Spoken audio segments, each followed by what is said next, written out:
Guys এখন তোমরা দেখছো আমরা নেমে আম খাচ্ছি, কারণ আমাদের অনেকগুলো আম গাছ আছে আর আমাদের অনেক আম, তাই আমাদের প্রায় সারাদিনই আম খেতে হয়।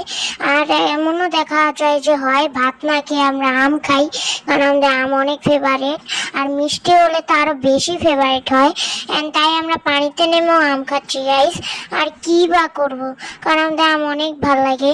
এন্ড এই যে দেখছেন প্রাপ্য আর আমি আম খাচ্ছি, কারণ আমাদের পানিতে অনেক আমরা অনেকক্ষণ থাকি, কারণ আমাদের পানিতে অনেক ভালো লাগে।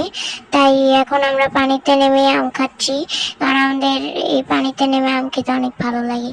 আর এই যে এখন দেখেন প্রাপ্য আমাকে কিভাবে প্রাপ্য দুষ্টামি করছে, ও এরকম প্রতিদিনই করে। এই দেখেন গাইস কেমনটা রাগ উঠে, আমটাও শান্তি মতো খেতে দেয় না এই প্রাপ্যটা, নিজেও খায় না, মানে আমাকেও খেতে দিচ্ছে না। কি করব বলুন তো গাইস, আমার রাগ উঠতেছে গাইস।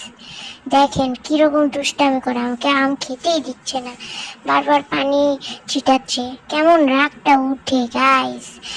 আচ্ছা যাই হোক, আপনাদের কার কার আম বেশি ভালো